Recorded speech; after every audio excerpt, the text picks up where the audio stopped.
Hi, welcome to my channel. I'm Paula from Paula's DIY Decor. I'm the crafter from Down Under, and today I'm delighted to share with you how I made this beautiful vintage romantic heart-shaped wall planter. Now you're going to need some cardboard and you're going to cut out the shape of a heart. I just used a wooden sign that I already had and just traced out the shape of the heart and then cut it out on my cardboard. Now to create the vintage rose look, I just used my printer at home and searched for some free downloadable vintage rose images.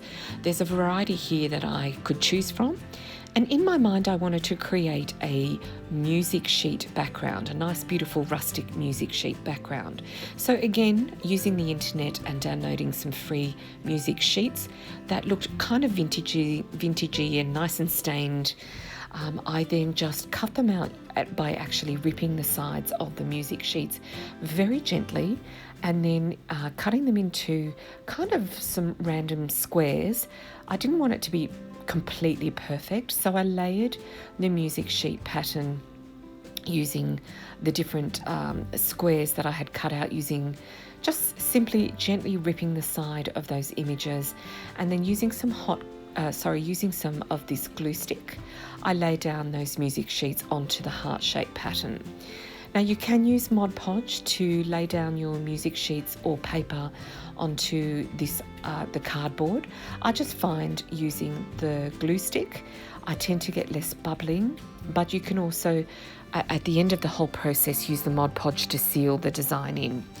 Now once I had finished adhering the paper sheets onto my cardboard heart shape, I just put a few slits down the side because it is a curved pattern, and when you slit the sides, it allows you to curl the paper without bunching up or creating any unnecessary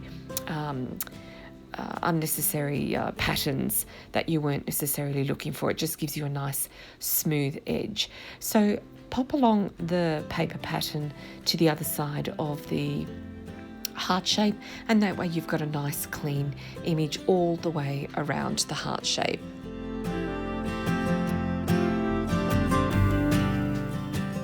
Once I had selected my vintage rose pattern from all of the downloadables that I had printed at home, I then just fussy cut the rose using some small scissors, and then again using my glue stick, I just simply glued my vintage rose where I thought it was pleasing to my eye on the heart shape. And then I decided to just rough up the heart a little bit, make it a little bit more rustic. Even though the music sheets had already had that sort of coffee or tea stain in the background, I just wanted to darken it up and roughen it up a little bit more, so it looked like it had been outside for some time. So I just mixed up some of my brown acrylic paint. You can pick it up in any discount store or craft store. Mixed a little bit of water with it so it's not so thick, a little bit more translucent, and I just, using a sponge brush, just gently laid the edges of this heart and also a few little stripes throughout the design of the heart. Then I thought it was just a bit too dark, so I just used some white acrylic paint and I just lightened it up a little bit. Next, I wanted to create a beautiful ribbon accent to the heart, so I used 3 different types of ribbons that I had in my stash. I used a burlap ribbon, a beautiful lace ribbon, and this gorgeous whimsical green and white polka dotted ribbon. I thought the 3 colours tied the entire colour scheme together for this heart planter and matched the rose that I had stuck on below, as well as those beautiful music sheet patterns. Now I pulled off some of the strings of the burlap ribbon just to make it look a little bit more rustic, and all you do is the beauty about burlap is you can just pull the strings one at a time, and then that really started to give it that sort of farmhouse vintagey, sort of farmhouse chic type of look to this heart-shaped vintage planter. So what I did with the ribbons was I just simply laid them using my hot glue to the top of the heart shaped. Now I didn't go around, I didn't extend the ribbon around the side of the heart shape, and that was because once you start to build out the planter, you don't want to obstruct the sides of the planter in any way. So I just stopped the ribbon short of the edge of the heart shape, and just using my hot glue layered the ribbons on top of each other in a design that I just felt worked well for this particular heart-shaped planter. And then I still felt like it needed a little something, so using the leftover lace ribbon that I had just cut in half, I created a little shoelace bow, and using actually part of the string that came from the burlap ribbon, I tied it in the centre of this little shoelace bow and created a knot, and then hot glued it to the corner of this beautiful heart shape. Now, I wanted to hide that little burlap string, so I had some little teeny weeny little paper roses that I use as part of my stationery crafts, and I just popped it in the centre of that bow, and then using some leftover of the brown paint that I had used earlier, I just dabbed it a little bit over the top of that gorgeous rose, just to tie in the colour scheme and to dampen down the bright red and make it look a little bit more vintagey, and I thought it turned out gorgeous.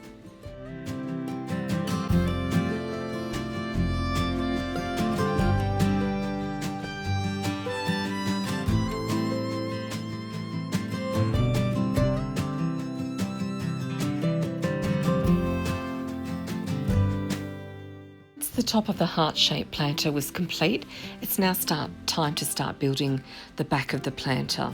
Now I did here, and I didn't capture it on video, but I did trace the shape of the front of the heart, and I only cut out about 3/4 of the heart shape.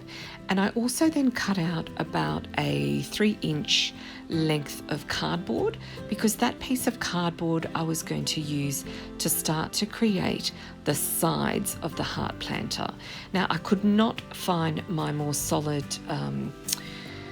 masking tape, so I just used this painter's tape. It worked just fine. The piece isn't going to be moved around a lot.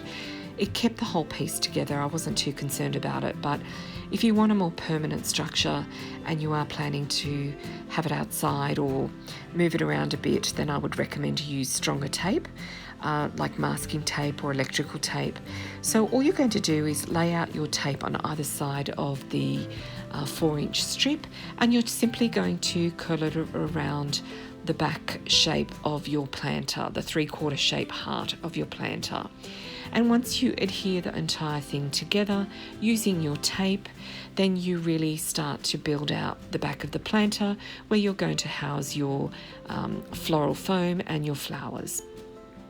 Again, using my glue stick, I printed out a bigger design of the music sheets. I wanted to see if I could fit the whole thing on one sheet of paper on my printer, and I did, but it meant that the design of the music notes were a little bit bigger, but I thought it worked quite well. I liked the difference in the design. It gave it a little bit more interest. So again, using my brown paint, which I had mixed with a little bit of water, I just roughed up the sides and the edges so that it would coordinate with the top of the vintage heart shape that we had just created.